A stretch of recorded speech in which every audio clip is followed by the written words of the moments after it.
En primer lugar, les quiero decir que yo no soy pastora. Los adventistas no tienen pastoras, pero hay otras religiones de la línea protestante que tienen pastoras y a veces me dicen pastora.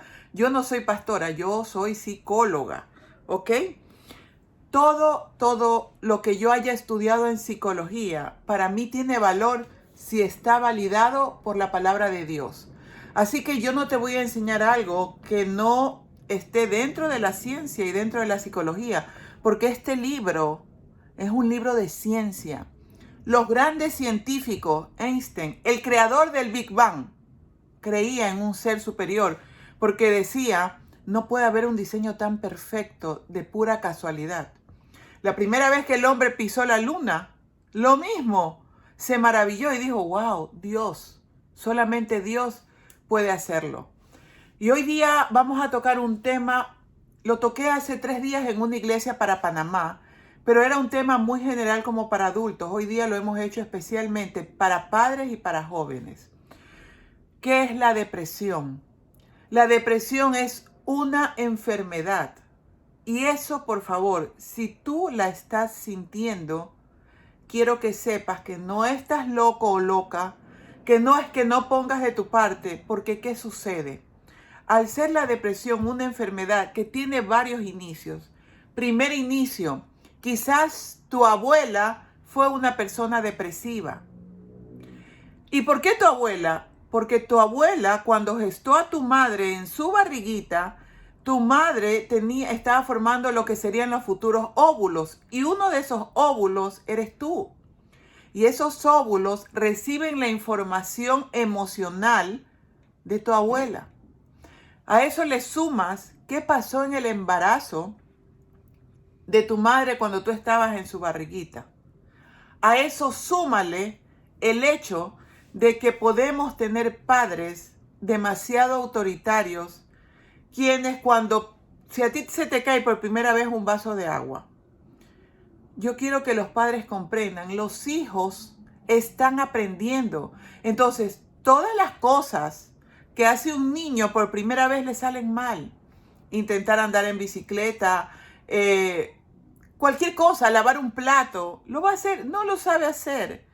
Y entonces el padre y la madre deben acercarse con amor versus inutilizarlo. Decirle tú no sirves para nada. No es posible que no hagas nada bien. Entonces el niño empieza a sentir que no sirve para nada. Porque una cosa es que nuestros padres nos enseñen con amor y otra cosa es que nuestros padres nos enseñen con rabia, con cansancio y con estrés. Entonces eso produce pensamientos negativos. Y los pensamientos negativos producen sustancias químicas en nuestro cuerpo como son la adrenalina, como son el cortisol, sustancias que inhiben la serotonina y la dopamina. ¿Qué es esto? La serotonina, la dopamina y las endorfinas son las sustancias químicas que te permiten tener felicidad. El cortisol y la adrenalina te ponen alerta y te envenenan el cuerpo.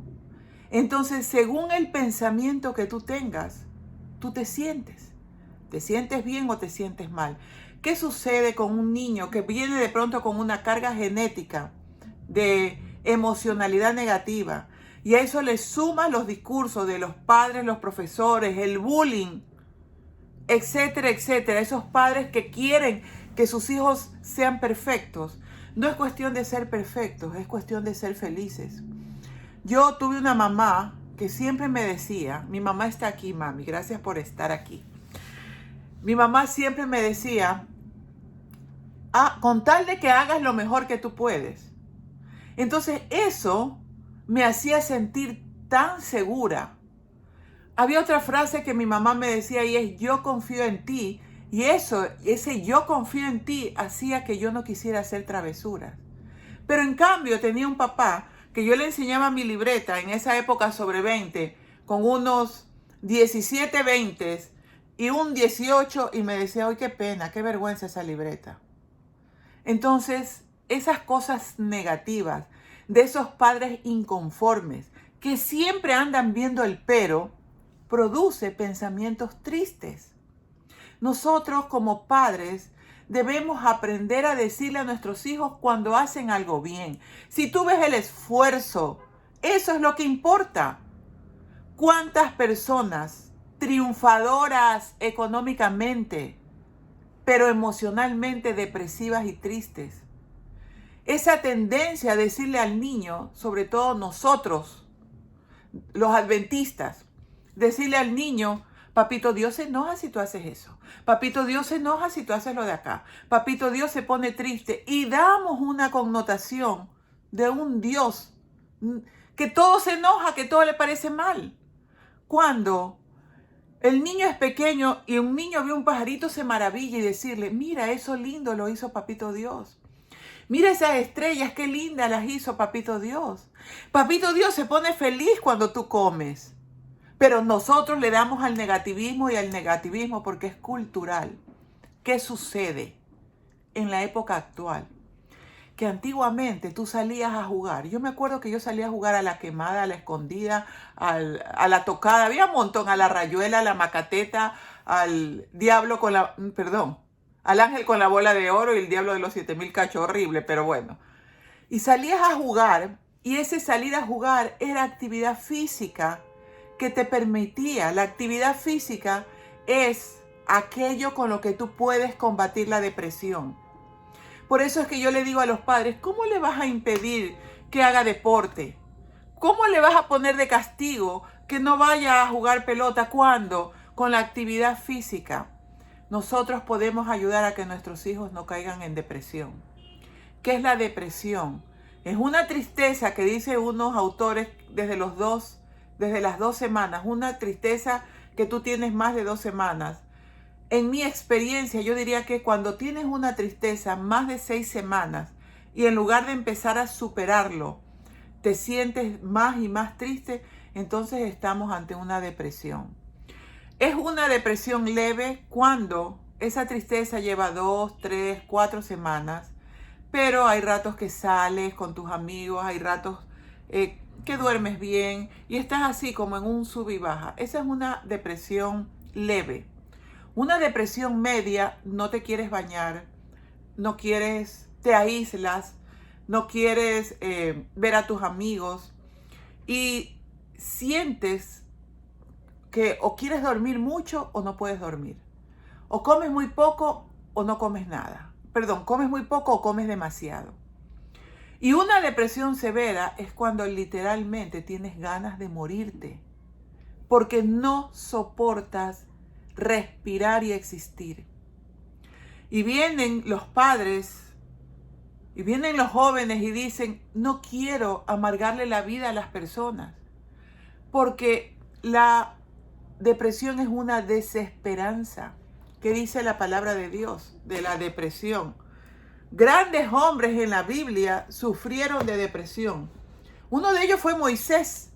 Cuando Moisés dijo, Señor, prefiero que me quites la vida a tener que mandar sobre este pueblo, ¿verdad? Ese fue uno, Moisés. Vamos a leer en Salmos 38:6. Salmos 38:6 para mí deprime muy bien la depresión. David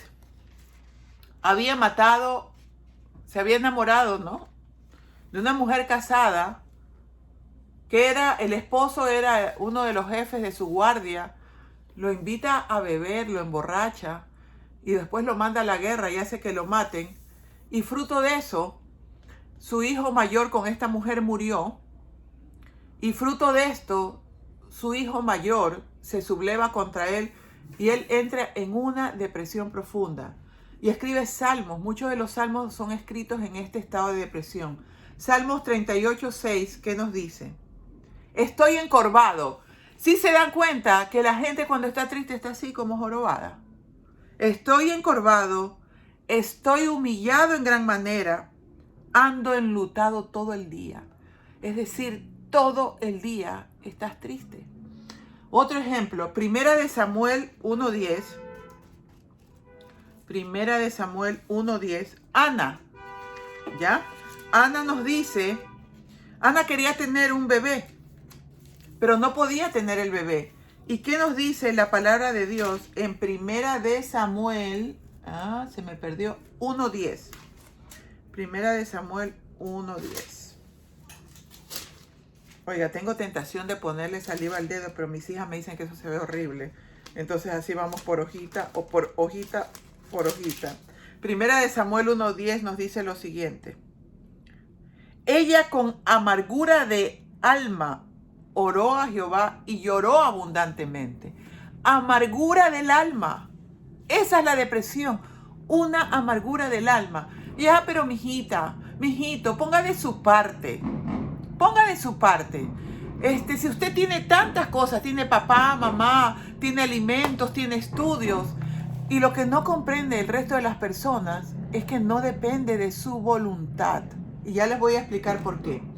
Vámonos a Elías. Wow, Elías sí que estaba tan deprimido en Primera de Reyes 19:4. Estamos hablando de grandes hombres de la Biblia que creían en Dios.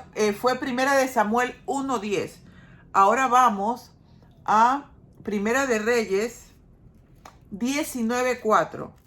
Estamos hablando de personas creyentes en Dios, de personajes de la Biblia que se sentían deprimidos. Primera de Reyes 19:4. Vamos a ver qué nos dice. Dice lo siguiente. Él se fue por el desierto a un día de camino y vino y se sentó debajo de un enebro. Y deseando morir se dijo, basta ya, oh Jehová, quítame la vida.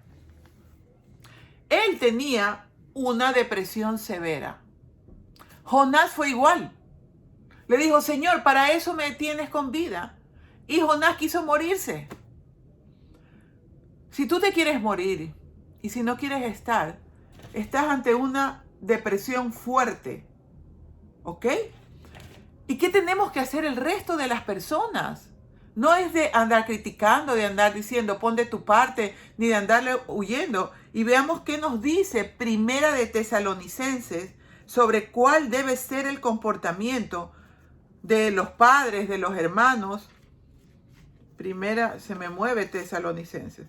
Primera de Tesalonicenses 5, se me va el Tesalonicenses 5:14. A ver, primera de 5:14. Dice lo siguiente. También os rogamos, hermanos, que amonestéis a los ociosos, que alentéis a los de poco ánimo, que sostengáis a los débiles, que seáis pacientes con todos. Tenemos que tener paciencia con las personas que tienen depresión. ¿Qué hacemos?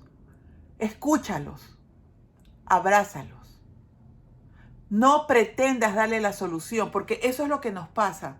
Nos da tanta angustia ver que esa persona está triste, que le decimos, pero piensa en las cosas buenas, pero piensa esto. Y no es la solución. La persona sabe que se siente ridícula y ofendida. ¿Qué les parece?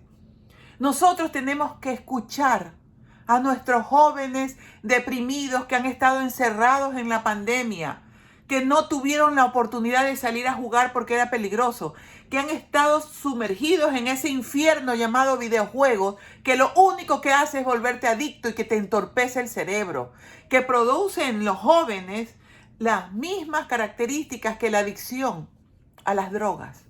Por eso es que tú le quitas a un joven el videojuego y no sabe qué hacer. Esos jóvenes, cuando tú les quitas las cosas, se deprimen. Y yo no estoy diciendo que se los dejes. ¿Qué es lo que tenemos que hacer? En primer lugar, nosotros debemos comprender, ¿ya? Lo primero que debemos hacer es, y para eso la respuesta nos la va a dar Lucas 5:31. Ahí está la respuesta de lo que nosotros debemos hacer. Lucas 5:31.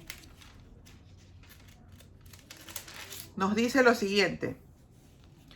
Respondiendo, Jesús les dijo, los que están sanos no tienen necesidad de médicos, sino los enfermos. Entonces, si alguien está deprimido, tiene que ir al médico.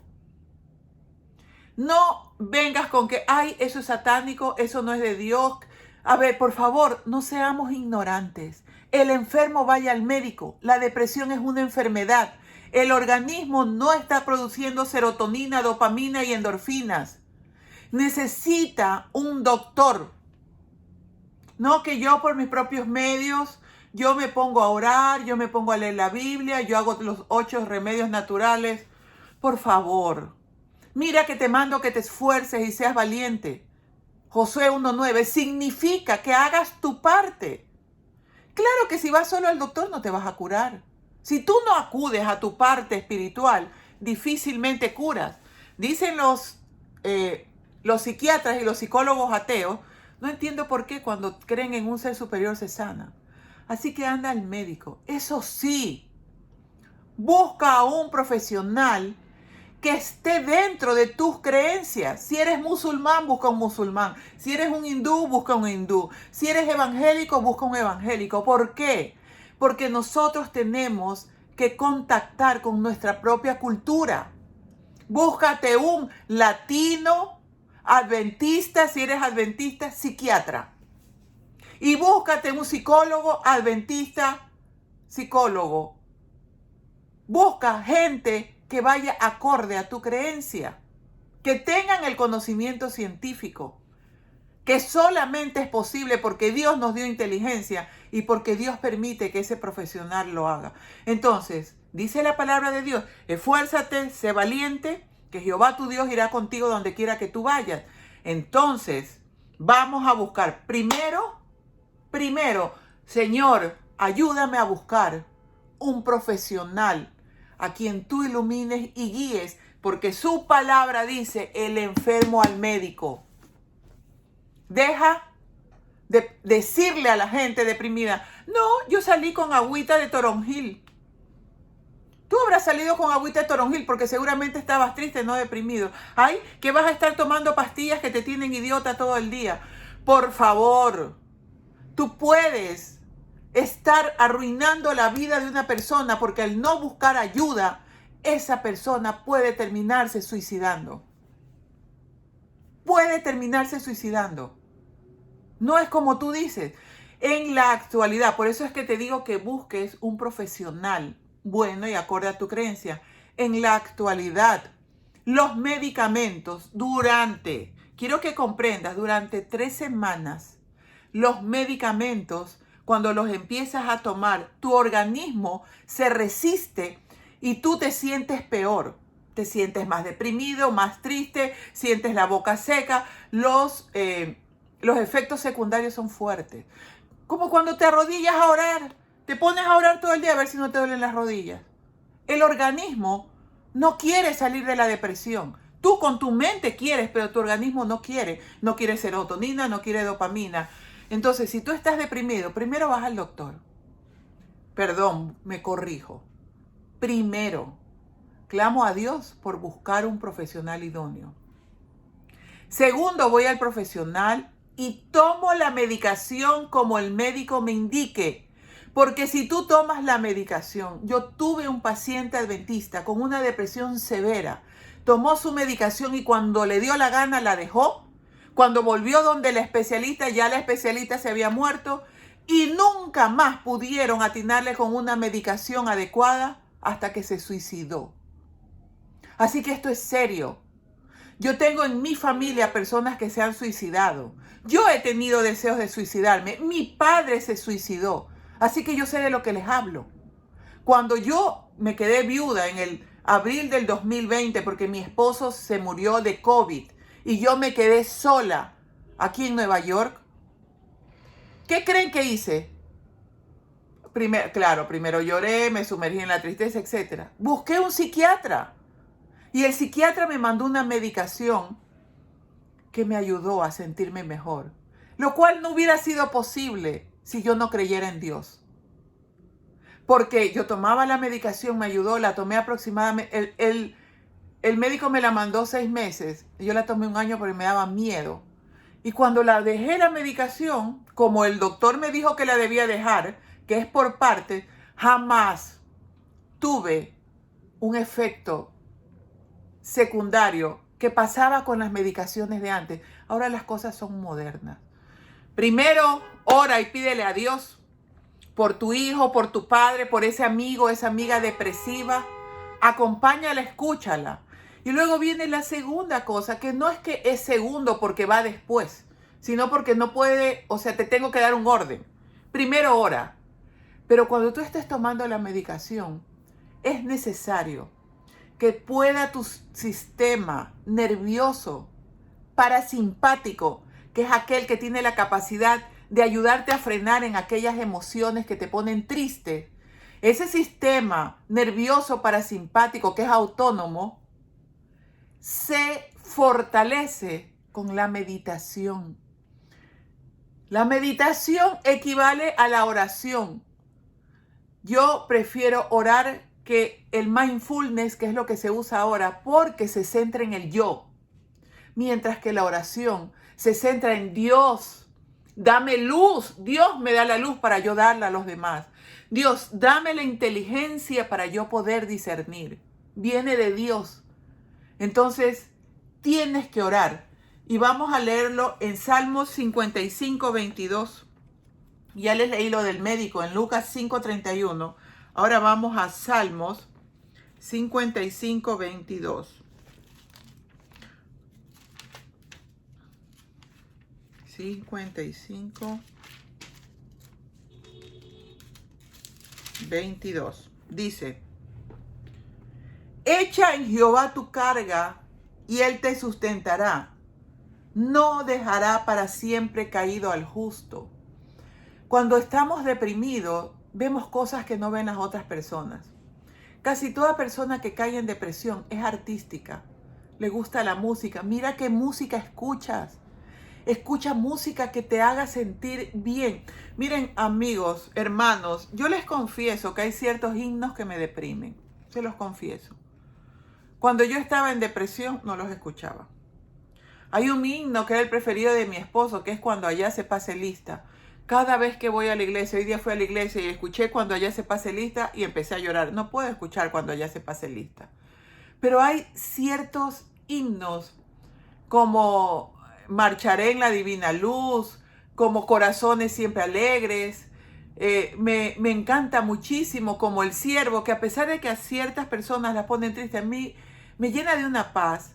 Tienes que tener música que te haga sentir paz. No te pongas a escuchar, por favor, música ruidosa.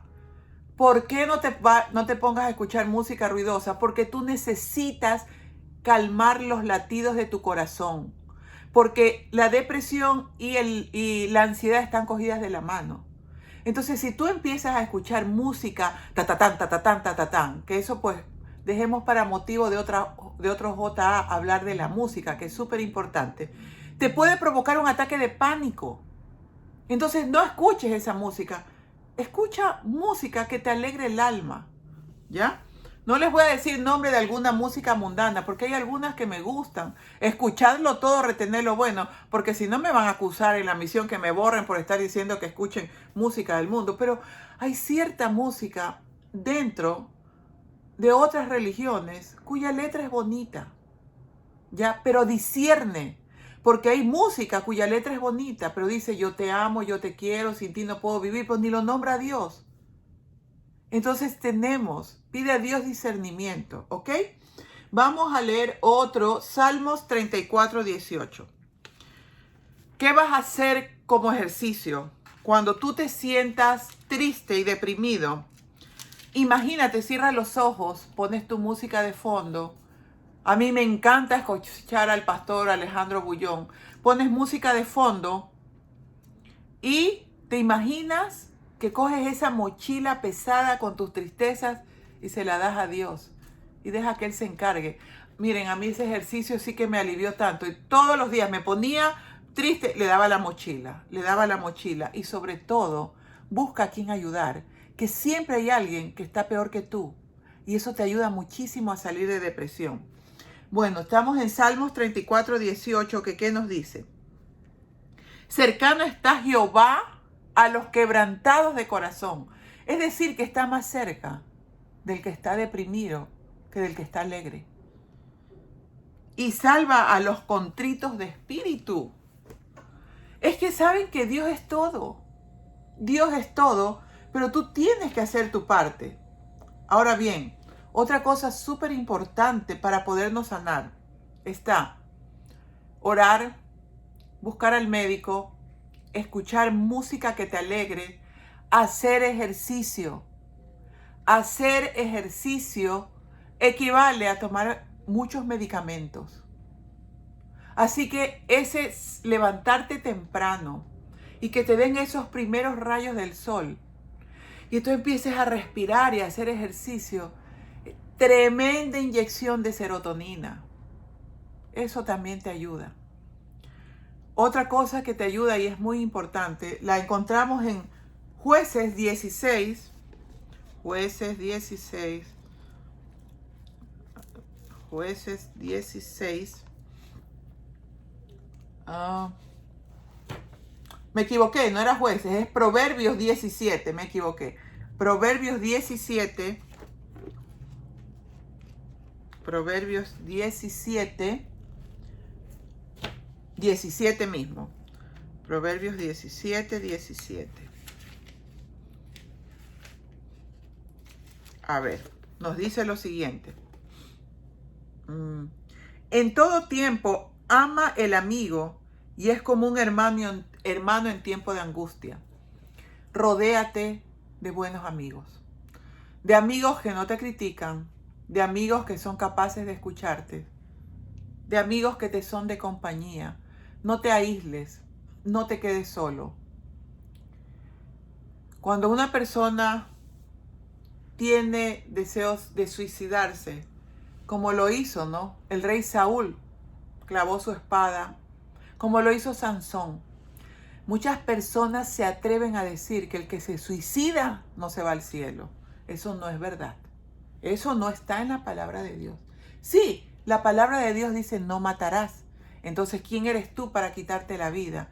Pero Dios te juzga acorde a tu conocimiento y a tu estado de conciencia.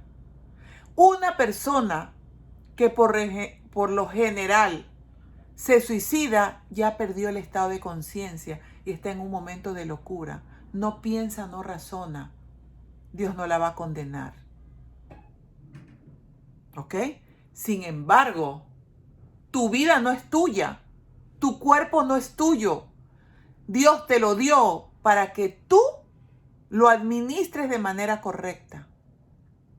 Pero cuidado con atrevernos a juzgar a quien no tuvo de pronto acceso a una charla como esta, acceso a un médico y se quita la vida y te atrevas a decir que su alma se perdió, que eres Dios, que sabes cuando alguien se pierde o no se pierde. A mí me costó tanto trabajo y yo lo sé por mi experiencia. Yo pensaba que mi papá, como se suicidó, se perdió. Mi papá daba unos sermones hermosos. Muchos maestros de nuestros colegios adventistas fueron estudiantes, alumnos de mi papá. Y eso me atormentaba. Yo me puse a averiguar cómo era el suicidio por ahorcamiento. Y resulta que al quitarte de oxígeno, el oxígeno del cerebro, tu cerebro piensa rapidísimo. Y 1 minuto puede equivaler a media hora. Y eso me dio la paz de pensar que mi papá seguramente se arrepintió. En ese minuto que él tuvo que pensar, porque no es como pegarte un balazo. Sin embargo, ¿quiénes somos nosotros para condenar? Que Dios nos libre de juzgar absolutamente a nadie. Porque Sansón tomó los pilares y dijo, aquí muere Sansón y los que no son. Y antes de Apocalipsis, en Primera de Juan, no me acuerdo en cuál número, está que Sansón estará en el reino de los cielos. Que esta charla de hoy nos permita humanizarnos, reflejar a Cristo el sacrificio perfecto con amor y jamás te atrevas a juzgar. Que Dios nos bendiga.